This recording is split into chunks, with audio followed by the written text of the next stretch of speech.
धर्म पहले से है तो इस्लाम को मानने की आवश्यकता क्या है?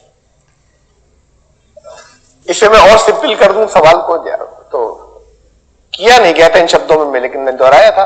तो ये सवाल वैसे ही है कि अल्लाह और ईश्वर, अल्लाह मुसलमानों का और ईश्वर हिंदुओं का, तो इस्लाम मुसलमानों का और सनातन धर्म हिंदुओं का। अभी तो मैं सिंपल बात रखूं आपके सामने कि इस्लाम का मतलब total self surrender before the will of God, पूरे तरीके से आत्मसमर्पण, उसके अपने मालिक की इच्छा के अनुकूल जीवन बिताए, समर्पित कर दे, अपनी इच्छाओं को रोके, उससे टकराने नहीं दे। यह समर्पण जो है ये इस्लाम है।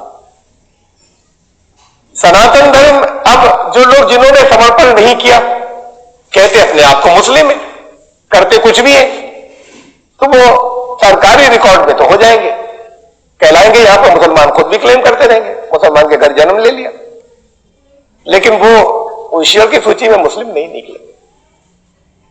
धर्म दिया सनातन धर्म, वो जो चला रहा है, अर्थ है इसका सदा से सीधा चला रहा, जो चला रहा है उस इस्लाम हम कहें या सनातन धर्म बोले, हम माना ही जाता है इस्लाम का तो ग्रंथ कुरान है। कुरान ने तो कहा कि सारे जितने पहले ईश ग्रंथ आए सब में आस्था रखना, माना जाता है इस्लाम का ग्रंथ कुरान है, यानी सिर्फ कुरान। अच्छा ठीक है, जो लोग मानते हैं कि इस्लाम का ग्रंथ, तो फिर वो कुरान के अनुसार खाली इतना मानने से काम नहीं चलता, कुरान के अनुकूल अपना जीवन बिताते नहीं बिताते हो तो एक मार्गदर्शन था, नहीं बिताते तो फिर इनकार करने वाले हो गए ना, इनकार करने वाले को तो काफिर कहते हैं। अच्छा, जो लोग सनातन धर्म, वहां पर भी ईश्वर की वाणी आई, ईश्वर की वाणी जिसे शब्द हम कहते हैं, जिसे सौता प्रमाण कहते हैं, जिसको ये कहते हैं कि इस सारे धर्म का आधार इसके ऊपर है, जो हमारा वेदों किलो धर्म मूलम तो वेद है, ईश्वर की वाणी वेद है, बाकी ऋषि मुनियों की कृतियां हैं। हद ये कि मैं आखिरी बात कह रहा हूं, एक साधारण, एक जनरल जो एक फैली हुई है, एक मिसकंसेप्शन फैला हुआ है कि लोग कहते हैं गीता वाणी है उनकी, ईश्वर की वाणी। गीता तो महाभारत का एक भाग है ना, महाभारत का एक भाग है। गीता जब महाभारत का एक भाग है और महाभारत के एक राइटर थे, एक लेखक थे, तो फिर गीता भी लेखक की हो गई ना। वो उसको ये नहीं कह सकते कि वो ईश्वर की वाणी थी। श्री कृष्ण ने कुछ कहा था, श्री कृष्ण को जो भी माने हुए उसकी बात नहीं कर रहे, लेकिन श्री कृष्ण ने कुछ कहा था, ये तो कोई रिपोर्ट कर रहा है। श्री कृष्ण ने खुद थोड़ी लिखा बैठकर, ये रिपोर्ट गीता के अनुसार संजय कर रहे हैं,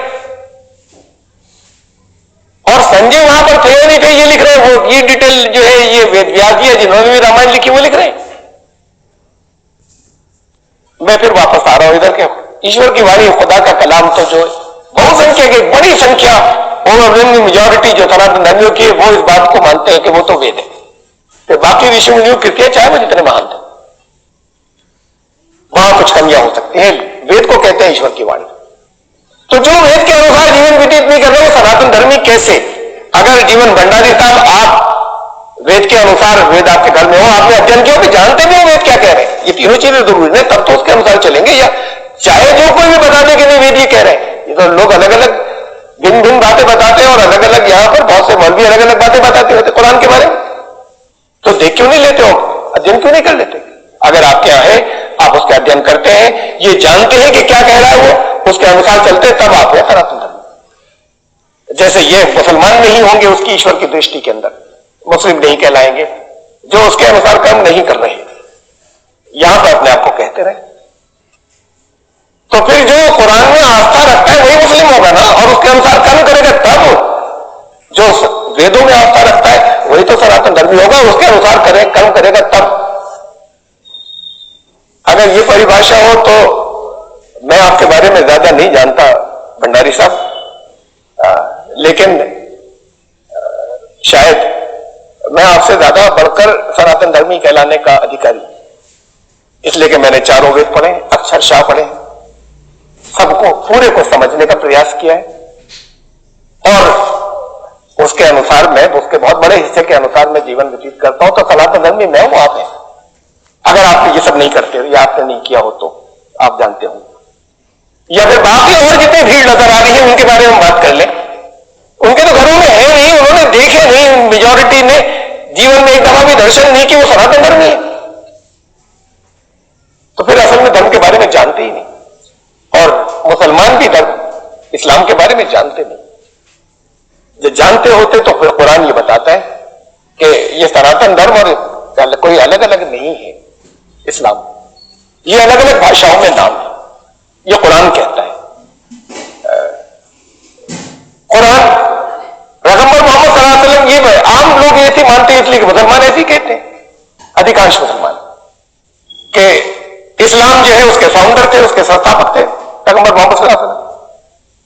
बड़ी सिंपल सी बात है, आपने भी सुन रखी होगी, जो साथ में ये भी कहते हैं मुसलमान अंतिम ईशदूत थे इस्लाम के। अगर अंतिम से कोई पहला भी होगा ना, कुछ बीच में भी होंगे, संस्थापक तो होते हो जाएंगे।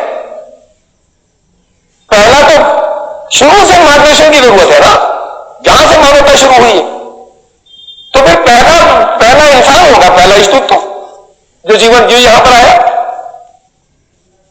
असल में तो बात यह है कि ये 1400 साल पहले थोड़ी शुरू हो जाएगा। ये अलग बात है कि 1400 साल पहले जो कुछ आया उसका दावा यह है कुरान का। मैं भी सिर्फ दावे की बात कर रहा हूं, वो तो फिर आप पढ़े तो फिर आपको मालूम। उसका दावा यह है कि उसने उसी धर्म को रिन्यू किया जो सनातन धर्म का जो पहले से चला आ रहा था, उसका नाम पहले सनातन धर्म था। कुरान की एक आयत ज़ालिका दीनुल क़य्यिम, ये इस्लाम दीन क़य्यिम है। दीन कहते हैं, ट्रांसलेशन में कर रहा हूं अनुवाद, धर्म को, मजहब को नहीं। और क़य्यिम कहते हैं वो जो सदा से कायम हो, सीधा चला रहा, सनातन कहते हैं उसे संस्कृत में। तो ये बिल्कुल एक्यूरेट ट्रांसलेशन है उसका। ज़ालिका दीनुल क़य्यिम, ये इस्लाम जो है ये सनातन धर्म ही है। ये तो सब, जब आप कुरान और वेद दोनों का अध्ययन करें, अच्छी नीयत के साथ में करें। ये कीड़े निकालने वाले जब करेंगे ना, जब दिमाग के अंदर टेढ़ होगी, कोई खास चश्मा लगाकर जब करेंगे, तो कुरान वाले उसके अंदर 1000 कीड़े निकालेंगे वेद के अंदर, और वेद वाले इसके अंदर 1000 कीड़े कहेंगे नहीं नहीं ये हमारा, वो उनका, ये झूठ है, ये कहेंगे वो झूठ है। ये कहने वाले हैं, वो बड़े धार्मिक बनते हैं सारे। बात हकीकत यह है कि कुरान ये कहता है कि ये इस्लाम सनातन धर्म है। कुरान ने वेदों की पुष्टि की, इसलिए मैं वेदों में आस्था रखता हूं। वेद आदि ग्रंथ थे। कुरान ने कहा वह नौ नबी ज़ुबुरुल अव्वलीन, ये कुरान तो आदि ग्रंथों में है, यही शिक्षा है। अब ये दुई तो आपकी इस स्टेज के ऊपर यहां पर आकर आ रही है कि सनातन अगर ठीक है तो मैं इस्लाम में क्यों आऊं। आप सनातनी बनिए ना, इस्लाम में होंगे। और ये मुसलमान जो है ये वाकई कुरान को माने ना, सनातन धर्मी होंगे। ये दुई तो इसलिए है, ये सिर्फ शब्दों पे जगह में जानते नहीं है अपने अपने ग्रंथ को। अपने को जानते तो दूसरे को नहीं जानते। तो ये दुई इसलिए है। कुरान ने तो कहा कि उन सब पर आस्था रखना जितने पहले ईदों के माध्यम से ग्रंथ यहां पर आए, तो हम उसमें आस्था रखते हैं। और ये दुई हमारे पास नहीं है। इतनी सी बात तो है जरूर कि, और समय बहुत हो रहा है तो इसलिए मैं उसके ऊपर बहुत ज्यादा आगे नहीं चलूंगा। कभी अगर प्रश्न आएगा कोई और तो फिर मैं उसको मैं ले सकता हूं। किसी किताब के बहुत से एडिशन छपे, अब तो चले आ रहे एक जमाने, मूल बात एक ही थी। एडिशन बहुत से छपे, आप कौन सा पसंद करेंगे, पहला या आखिरी? ये लेटेस्ट एडिशन। बहरहाल मूल मान्यताओं में कोई अंतर नहीं, जरा सा भी कोई अंतर नहीं। तो इसमें आप सनातन धर्मी, आप जब तक ये दो ही मानते हैं, मैं आपसे कहूंगा आप पक्के सनातन धर्मी बनिए। लेकिन ऐसे सनातन धर्मी बनिएगा कि उसके अंदर आस्था भी रखें, उसकी सही बातों को माने और उसके अनुसार अपने कर्म भी करें। हम आपको मानेंगे कि आप इस्लाम पर हैं।